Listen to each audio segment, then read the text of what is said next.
The fallout surrounding Caitlin Clark and the nuclear backlash now engulfing A.J. Wilson feels like one of those moments that quietly reshapes an entire era of women's basketball. What started as simmering tension finally boiled over the moment Team USA revealed its future-facing direction, and the shockwaves are still spreading. For 2 years, Wilson carried herself as the unquestioned ruler of the league, convinced that her place at the center of everything was permanent and untouchable. That belief collided headfirst with reality when the national team made a decision that could not be misinterpreted. Clark was elevated into the senior national pool for the biggest international stages ahead, while Wilson was left out entirely, not eased out, not rotated, fully excluded. And in that single moment, the power structure of the league shifted. To understand why this cut hit so hard, you have to understand what Wilson believed she represented. She saw herself as the face of the WNBA, the standard-bearer whose resume alone should have guaranteed her a permanent place in any national conversation. In her mind, the rise of Caitlin Clark was not a welcome expansion of the sport, but an intrusion into territory she felt she owned.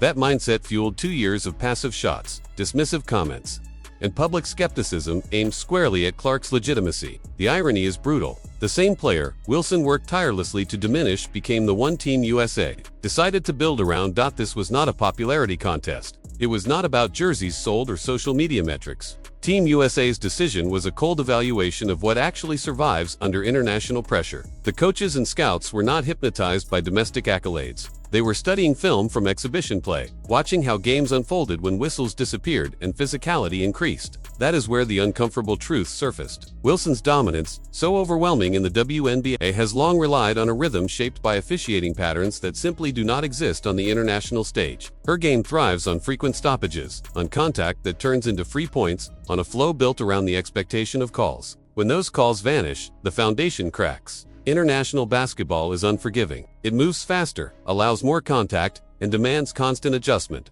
What looks unstoppable in one environment can suddenly look limited in another. When Wilson encountered that reality, her efficiency dipped sharply. The drives that once guaranteed trips to the line turned into contested possessions. The pauses she relied on to reset vanished. Her scoring rhythm unraveled. Team USA noticed they had too, because international tournaments do not reward reputation. They punish predictability. The contrast with Caitlin Clark could not be sharper. Clark's game is not built on negotiation with referees. It is built on spacing, timing, and range that renders officiating almost irrelevant. When she pulls up from distances that warp defensive schemes, no whistle can save the defense. When contact arrives, she finishes through it without breaking rhythm. Her scoring does not depend on interruptions. It survives chaos. That is the kind of offense that travels anywhere, any court, any country, any rule set.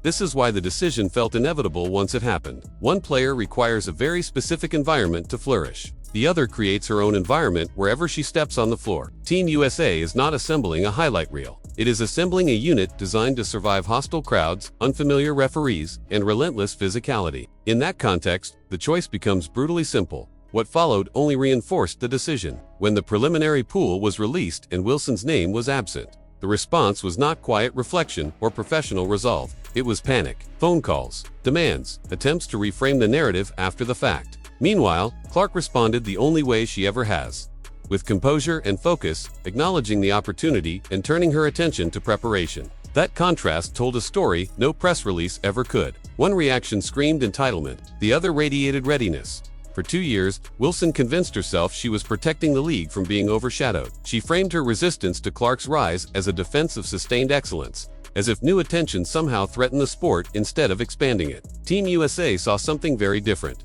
They saw a player unable to celebrate another woman's success. They saw bitterness where leadership should have been. They saw behavior that fractures locker rooms instead of uniting them. When you are representing a country, chemistry is not optional. Ego is not harmless. It is a liability. Clark, by contrast, never took the bait. She absorbed criticism, ignored slights, and let performance do the talking. Every record broken, every arena sold out, every new fan drawn into the sport strengthened her case. She did not need to tear anyone down to rise. She elevated the entire conversation simply by playing the game at a level that demanded attention. That is what Team USA values. Players who make the game bigger, not smaller.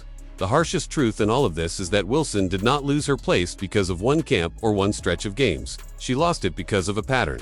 A pattern of dependence on conditions that do not exist globally. A pattern of behavior that suggested she could not coexist with the very star who is now carrying the sport into new territory. Team USA chose character as much as capability. They chose adaptability over entitlement. They chose the player whose game and demeanor align with the future, not the past. As Clark prepares for evaluation camp, the symbolism is impossible to ignore. The torch has not merely been passed, it has been taken by someone who earned it through skill that cannot be neutralized and professionalism that cannot be questioned. The era of the player protected by the system is fading. The era of the player who transcends the system has arrived. So now the question sits with the audience. Was Team USA right to make such a definitive move? Is international basketball exposing truths the domestic league has been slow to confront? And what does this shift mean for the future identity of women's basketball on the world stage? Drop your honest thoughts in the comments. And if you want more deep dives into the moments reshaping the game right now, make sure to like the video, subscribe to the channel, and turn on notifications so you never miss what comes next.